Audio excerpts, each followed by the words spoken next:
couple of bows. Oh, yes, please. They fight him.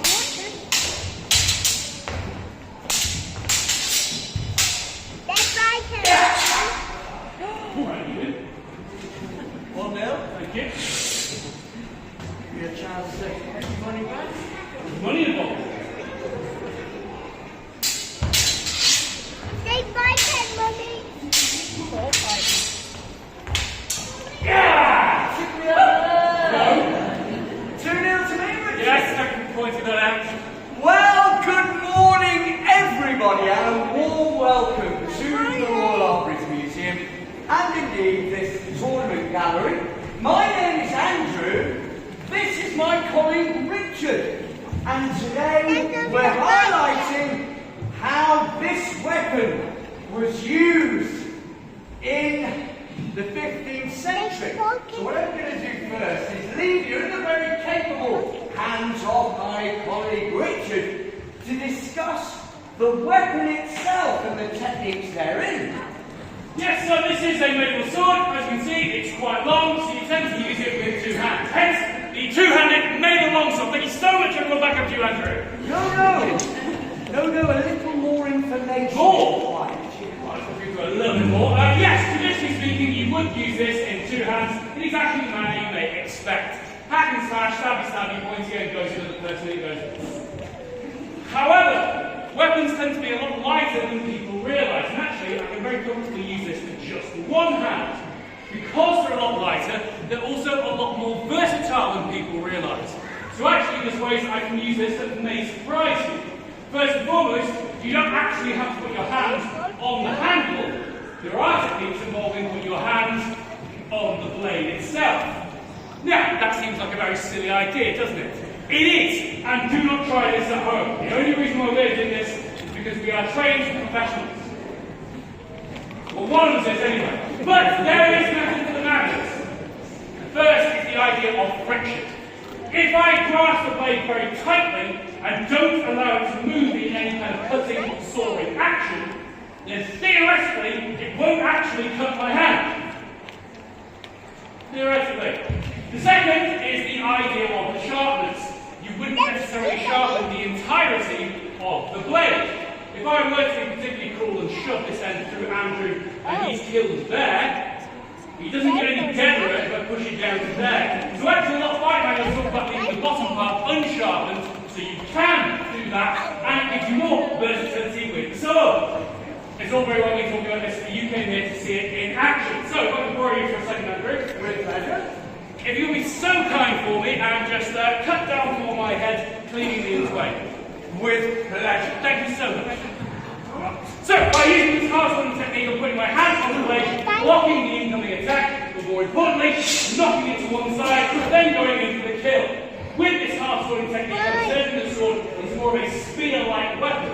So I've got more leverage, more accuracy, and from here I can, pin Andrew's eyeball to the back of his skull. Or I can go straight through the mass, smash out his teeth, come out the back of his spine. Or I can get really crazy, go around the sides, grab his lungs, spin it around as I grab a kidney, out with some no chance. Ooh! Now that's simply getting carried away. It is getting carried away. However, that means if I can put one hand on the blade, I can also put two. So you want to cut down for my head once again? With pleasure. Thanks again.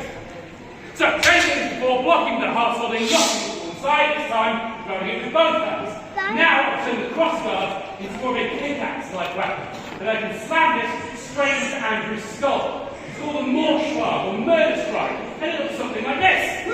Or if Andrew is clever enough to block, I can still use it to hook it down, going for the kill with this bit. It's called the pommel. Normally there to counterweight the blade, but on this occasion, it was very effectively as a tooth removal device. And I give Andrew a good pommeling or pummeling, which is where the term comes from. So, there you have it, the two-handed medieval longsword, and I thank you. Ah, very good.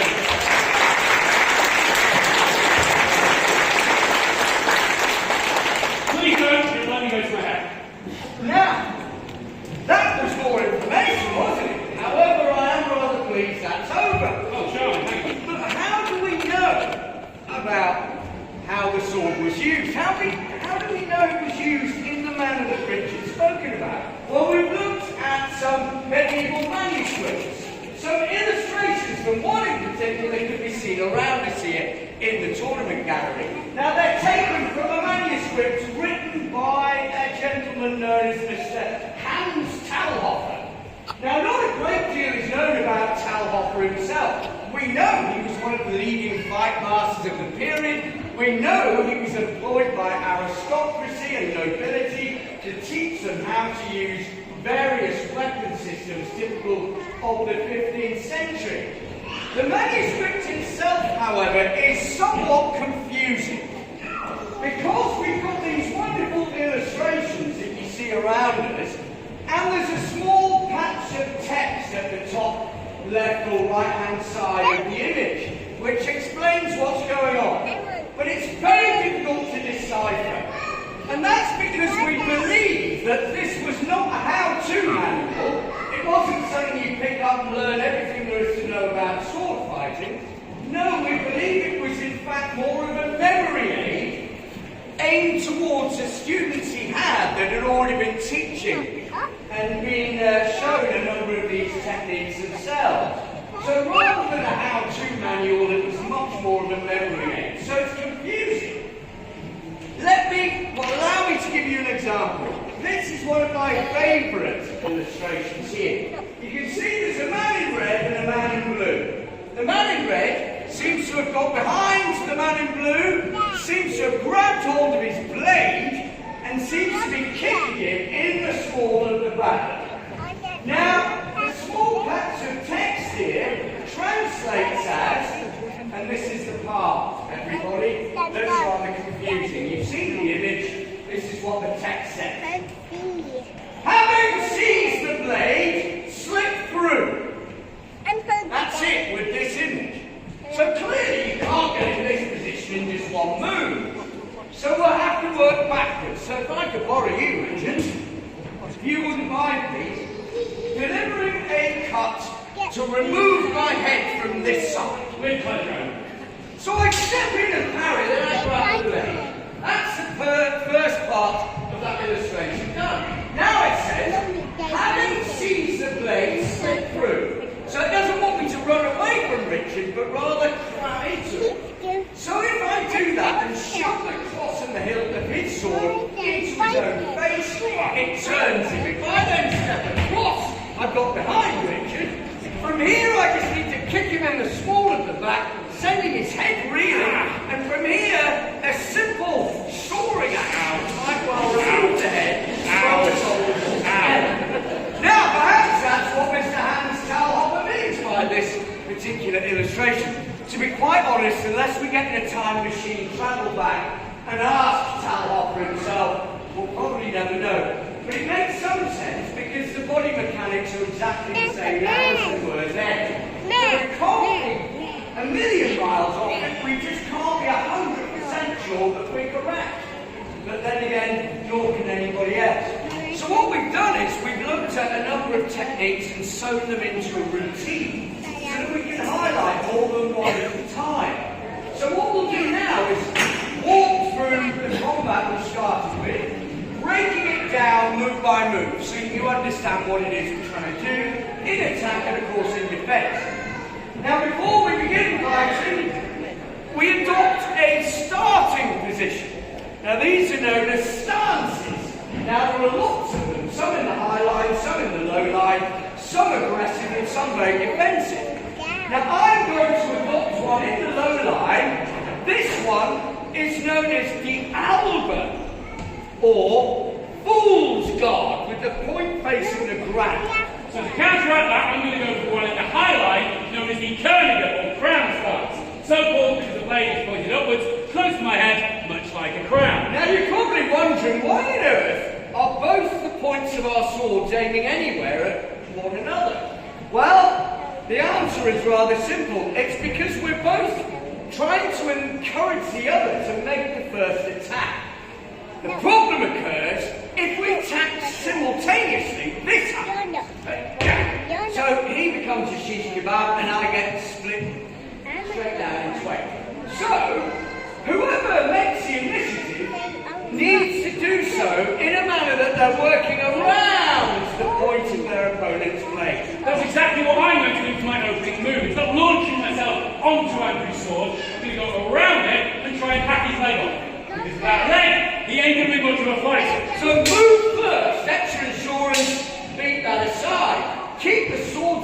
momentum going all the way around, remove his leg. Do exactly the same thing, keep the momentum going this time, leading straight down the middle.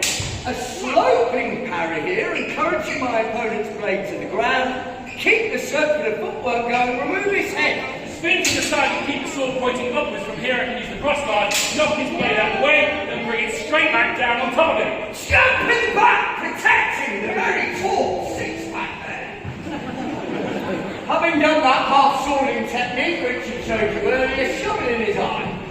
Now he's on the run, keep the attacks coming. Flip over, handle the pommel, try the other side. Keep our blades connected on this one. What I'm going to try and do is set my blade down his, try and hack the stump off once again, without bow, not hold onto the sword, right over. It's called a glissade, meaning to slide, like that. But it just pushes it out of the way. And it just put my sword in the perfect position to shove this through his taut six-pack. That's right. Move away, beat to the side, cut down for the head. Sloping parry once again, this time just remove his head. So, having defended this, I could do what's in that illustration. Grab the blade, step into it, or I could grab the blade, as I showed you initially, use the cross to beat his, tilt out the hand, and take this section as mine. Thank you for choosing the non-lethal option, I appreciate that. My pleasure. So, we'll show you the fight once again, this time at full speed.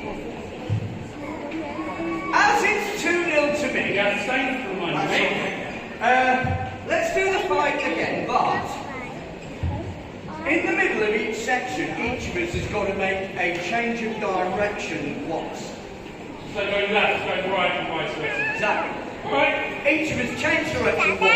Okay, you can do that for a challenge.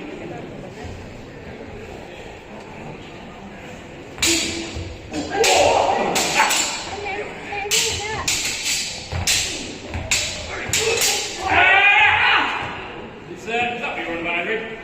Yeah, that'll do. Good. See what?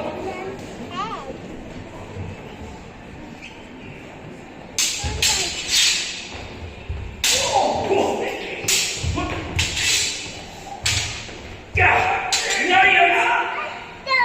Right, that leaves it 2-2, so I think we'll leave it there. Thank you so much for watching everyone. What?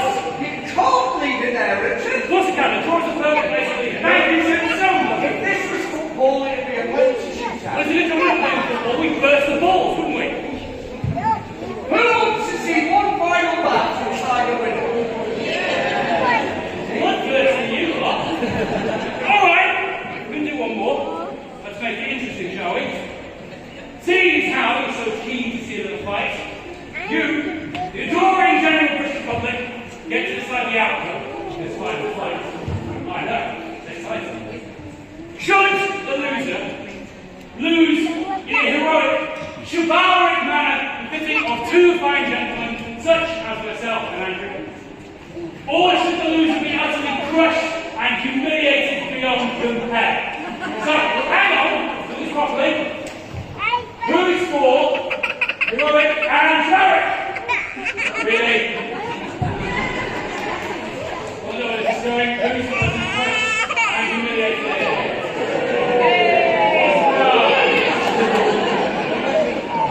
See, this is what happens when you make museums free. You get what you pay for. Right, just once. Now, I know you're a fan of all those in the High Line, because you're so tall. Check this out. This is the highest of the high. Ready? One dash from the roof. You expecting a low flying pigeon? Alright, you're going to go high, I'm going to go low. I'm going to go for the hint stuff. So you can't see me do this. Give me that.